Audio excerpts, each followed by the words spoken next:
Hi.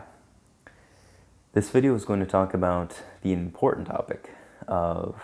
personality matrix systems, meaning the systems in which give us an inside look as to who we are as an individual and what is our unique expression. Now, these systems range from things like human design,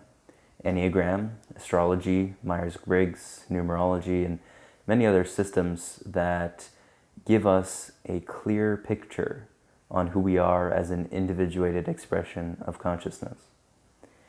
And with that said, and the importance of this, we also can look at the potential distortions or distractions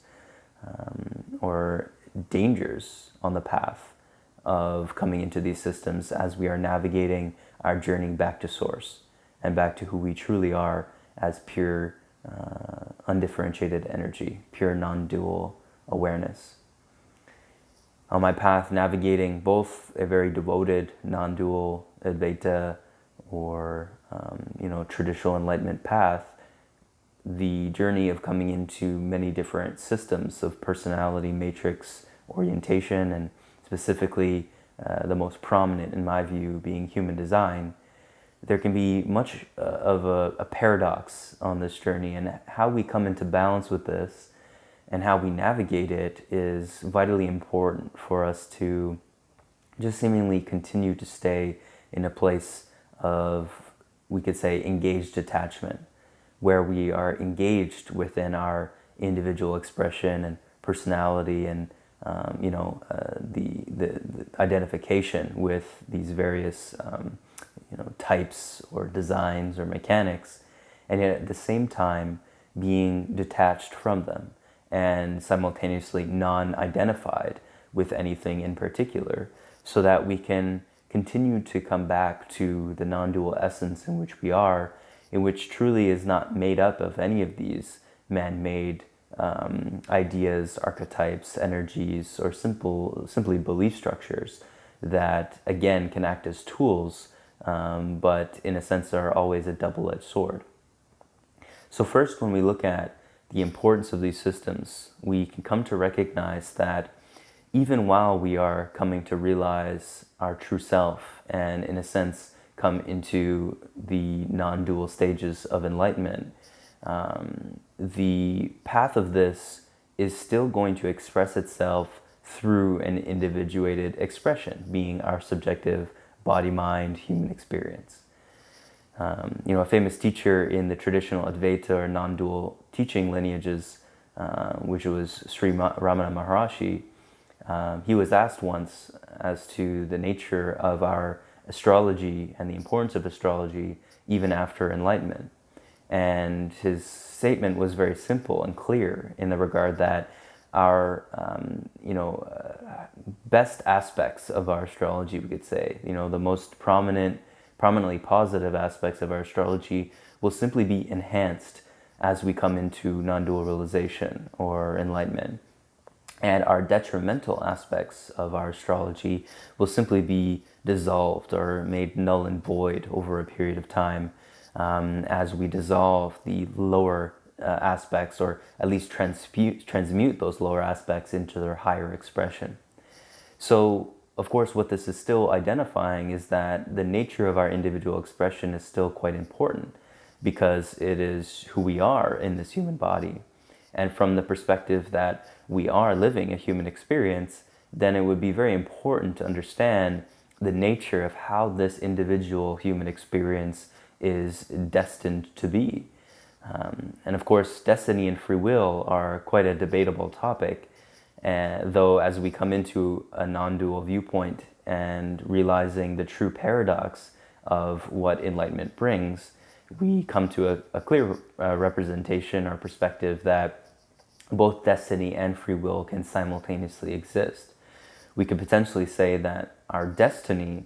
is the design, our human design. It is the mechanics of our astrology. It's the expression of our Enneagram. It's very much what's been rooted through a product of our karma, a product of our past lives, potentially, if we're into that, a product of our DNA lineage or ancestral lineage, genetic makeup. There's many factors to this, But just like how our hair grows or our face looks or our body shape is, these are aspects of ourselves that are in essentially predetermined, and things in which we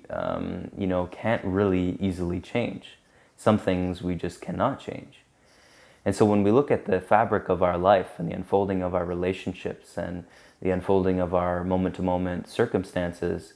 we could say that many of the aspects of our expression and the expression of our experience are predestined. They are predestined in the sense that there is a natural trajectory in which our life can take.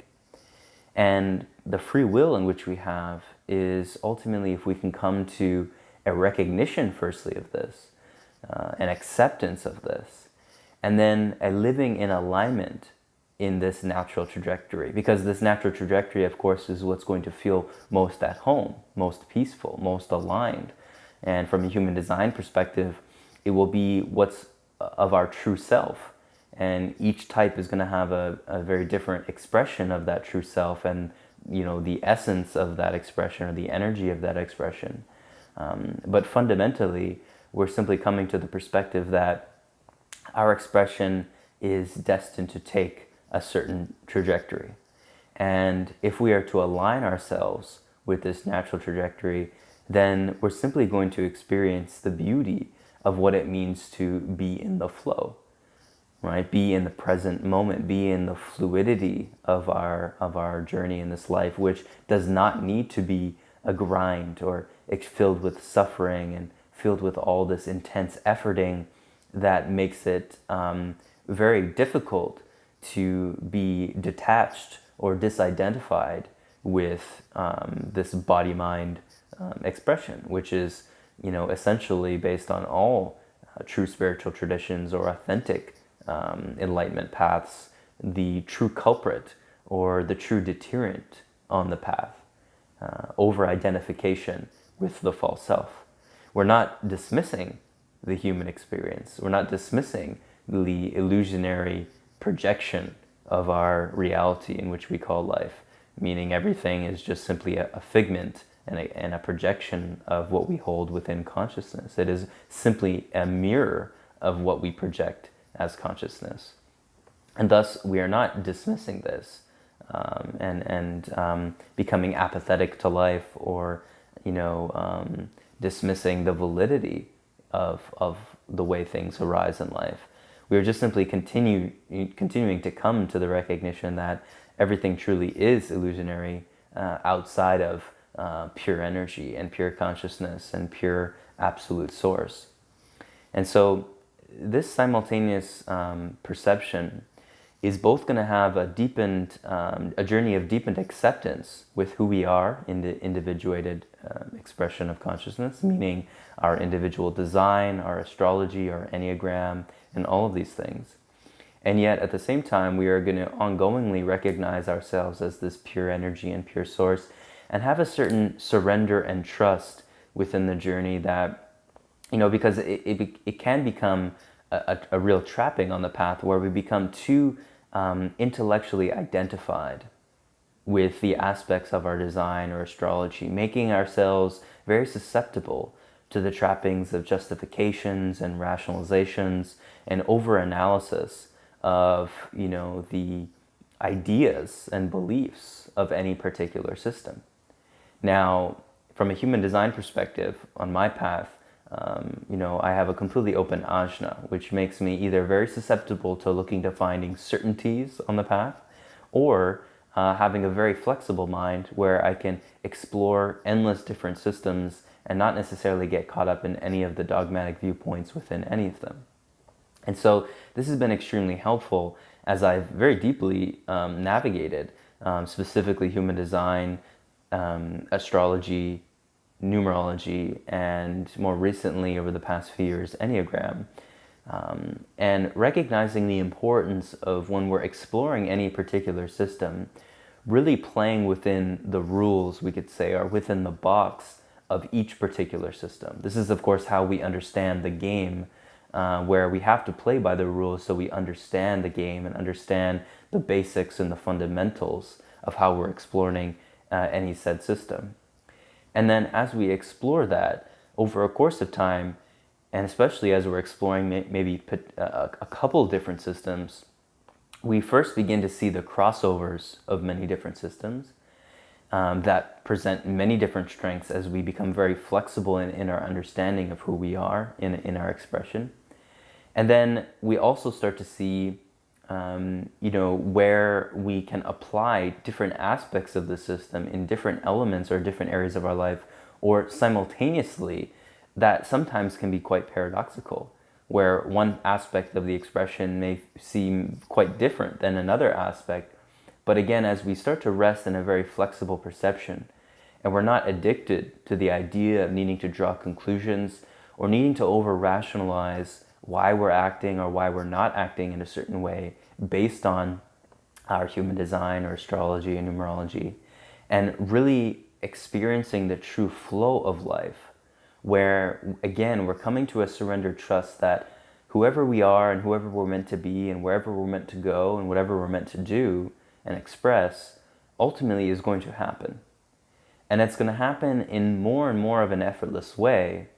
the more we are surrendered to this trust and surrendered to an ability to experience life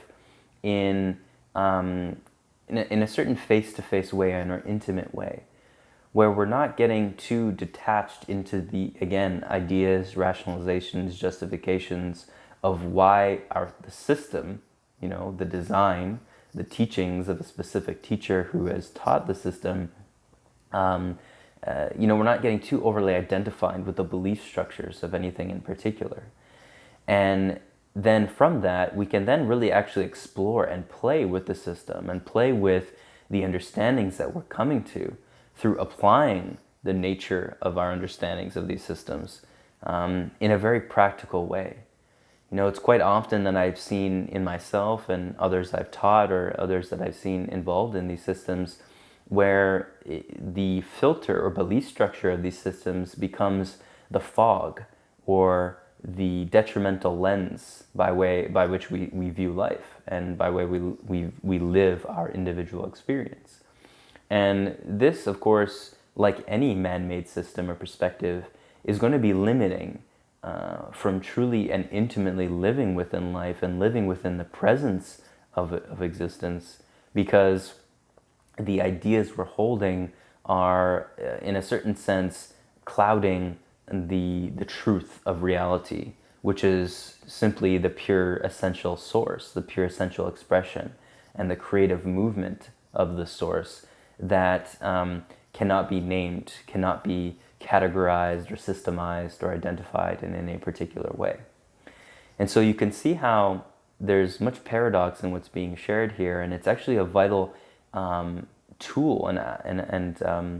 perspective to carry as we're navigating this journey. And this is why, it is common for traditional Enlightenment teachers to not necessarily get too caught up with teaching any of these particular systems, because it can be a deterrent and a distraction for the egoic aspect of seekers or students to, again, overly identify with these ideas and then use that as a means to further distract themselves from their true, the true essence of source, and coming into, the realization and the potential annihilation of these ideas that can occur, as the resting realization begins to occur and these layers of enlightenment begin to reveal themselves. So, this is quite a vast and big topic, and in one small video here, it's not going to cover even a fraction of the depth of what we generally go through.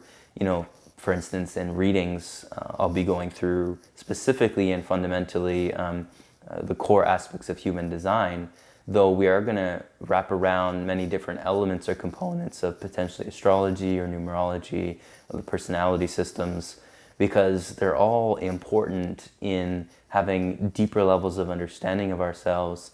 and coming to a more authentic, well-rounded perception. I've seen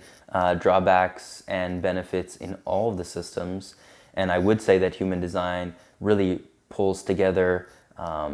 potentially the most well-rounded look of the systems, but this is not to discredit any of them because they're all, in a sense, found within each other. And that's the beautiful piece, is when we are becoming flexible and non-dogmatic in our viewpoints, we can really see the crossovers of these systems in a really magical, almost like artistic dance-like form. And I feel like that's really the core of what's being messaged here, is how we can explore the importance of these systems in a very dance-like fashion, where when we become truly in tune with our, dance-like expression, in this human body, we are not caught up with any particular form of dance. We can actually express ourselves in a unique way that cannot be categorized. And this is what I view true artistry or dance to be. After we potentially, for a period of time, explored a certain form of dance, a form of art, or in this case, a form of these personality matrix systems. So, I hope this video has given a clear look at how we can navigate this journey of exploring these systems. And as I mentioned in readings, I'll go through many different forms of this, but in our individual journey of exploring these systems and all the resources we have available at this time, it's a very important intention to carry, that we are being engaged yet detached. We are exploring and involving ourselves in these systems, and yet not becoming too overly identified with anything in particular. And this will expedite our journey to realizing our true nature, and ultimately then expressing our authentic, type or design or expression in a way that is beyond all of the intellectual ideas or beliefs that we may hold about these systems, and instead become the true authentic expression of who we are at the core. So that's all for now, I feel. That feels complete. If you would like to get a reading with me, specifically with human design, and then wrapping into some of these other systems to really round out your perception, or maybe you've explored varying different systems for a while, but you feel that you're facing still a decent amount of suffering on the path, or challenges that you would like to come into a clear perspective on, I'd love to support you in that way. Or maybe at ayp.life there'll be some resources where you can explore some of these things further. But definitely leave in the comments your experience with exploring your design or your Enneagram or your astrology or numerology, and how that supported you on the journey of authentic self-realization and coming to a realization of who you truly are. So do subscribe, and I'm sure we'll connect soon. Deep love.